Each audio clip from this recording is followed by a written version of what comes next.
Pertanyaan sekarang, saya yakin Tuhan saya Allah, tapi Allah nggak kelihatan. Ada alasan tak kenapa Allah nggak kelihatan? Ada alasannya.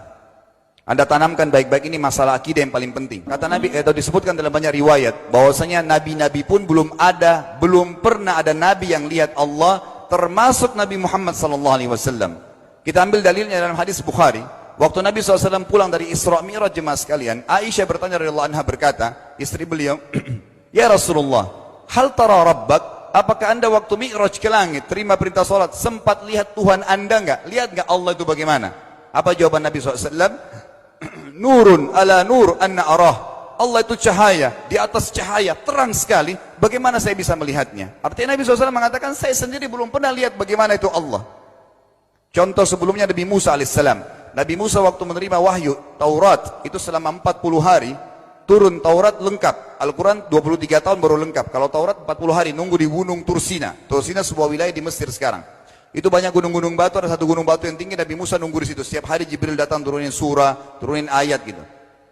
Setelah berlalu 37 hari dari 40 hari menunggu Taurat turun, Nabi Musa alaihissalam tiba-tiba bertanya kepada Allah, mengatakan begini dalam Al-Quran, A'udzu billahi minasyaitonir rajim, Rabbi arini anzur ilaik.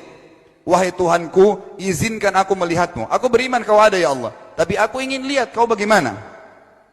Allah menjawab, tidak mau mengecewakan Nabi Musa. Sebagai manusia Allah mengatakan, lan tarani. Perlu anda tahu dalam bahasa Arab jemaah sekalian, ada 3 kosakata la, tidak yang berarti tidak. Ada la biasa artinya tidak, ada lam dengan mim, lam artinya tidak pernah, ada lam dengan nun, lan artinya tidak akan pernah. Allah mengatakan apa? Lan tarani, kau tidak akan mampu melihatku hai Musa. Tapi Allah nggak mau kecewain Musa. Ternyata Musa selama 37 hari jemaah sekalian kagum-kagum melihat gunung-gunung batu di situ. Pergantian siang malam, burung-burung yang terbang, air yang mengalir di lereng-lereng gunung. Lalu dia mengatakan, Allah mengatakan apa? Walakin unzur ilal jabal, fa in istaqarra makanahu fasawfa tarani. Coba kamu lihat gunung-gunung batu di sekitarmu hai Musa. Kalau mereka bisa menampung kedatanganku, kata Allah, kau akan bisa melihatku. Apa yang terjadi? Allah lanjutkan, falamma tajalla rabbuhu lil jabal, waktu Allah baru niat mau datang, belum datang, ja'alahu dakka, semua gunung batu itu hancur lebur, tidak mampu menampung kedatangan Allah. Wa kharra Musa sa'iqa, lalu Musa pingsan tiba-tiba. Waktu Nabi Musa bangun, langsung ucapkan kalimat, amantu billah, saya beriman pada Allah. Berarti fakta lapangan, nabi-nabi aja belum pernah lihat Allah. Masih pertanyaan lagi jemaah sekalian, kenapa Allah nggak bisa kelihatan? Saya akan jawab dan tolong ini jadikan sebagai pegangan hidup. Ini landasan akidah kita. Kata para ulama, karena anda kalau sholat, anda mengucapkan satu kalimat yang merupakan jawabannya. Allahu Akbar. Allah Maha Besar. Akbar adalah siga mubalaghah dalam Islam. Sesuatu yang melampaui batas. Maha Besar. Kita terangkan. Kata Nabi SAW, perumpamaan bumi yang kalian tinggali ini dibanding dengan langit pertama di atas kepala kalian, ada 7 lapis langit. Allah mengatakan, sab'an shidada, 7 lapis langit yang kokoh. Alladzi khalaqa sab'a samawatin tibaqa, yang menciptakan langit tibaqa bersusun, 1, 2, 3, 4, 5, 6, 7. Allah di atas langit ke-7. Kata Nabi SAW, perumpamaan bumi yang kalian tinggalin dibanding dengan langit pertama di atas kepala kalian, ibaratnya seperti cincin yang dibuang di padang pasir. Jadi kita tidak akan pernah bisa melihat ujungnya langit karena kita sangat kecil, dan ini terbukti secara fakta. Apakah anda sudah tahu bahwasanya miliaran bintang-bintang yang ada di atas kepala anda yang jaraknya sekian miliar tahun dari bumi, dan sekian miliar tahun lebih besar daripada bumi, sekian miliar kali lebih besar daripada bumi, itu semua berada di bawah langit pertama. Manusia tidak akan pernah bisa memegang langit ini dengan telapak tangannya, karena dari sini saja ke Pluto jaraknya 270 tahun. Nggak bakal bisa ada astronot dikirim kena mati di tengah jalan. Jaraknya jauh sekali bintang-bintang, dan semua berada di bawah langit pertama. Kata Nabi SAW, di atasnya ada langit kedua besarnya, digabung antara bumi sama langit pertama seperti cincin dibuang di padang pasir. Langit ketiga, 2, 1 dan bumi digabung tiga-tiganya, di langit ketiga seperti cincin dibuang di padang pasir, sampai langit ketujuh, 5, 6, 4, 3, 2, 1 dan bumi, 7 digabung, dibanding langit ketujuh seperti cincin dibuang di padang pasir. Dan langit yang luas ini jemaah sekalian dipenuhi dengan makhluk Allah yang lain namanya malaikat. Dalam hadis Bukhari kata Nabi SAW, waktu saya sedang dimi'rajkan ke langit, tidak ada 4 jari pun ukuran di langit yang luas itu, kecuali saya temukan malaikat yang sedang ruku atau sujud, penuh dengan jumlah mereka.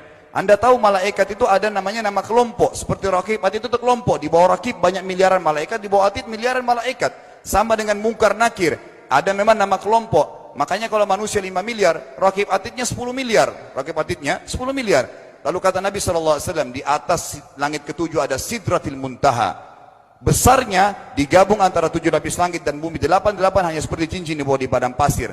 Di atas Sidratil Muntaha ada sebuah lautan yang Allah ciptakan. Lautan itu besarnya digabung antara Sidratil Muntaha, 7 lapis langit dan bumi. 8, 9-9-nya seperti cincin dibuang di padang pasir.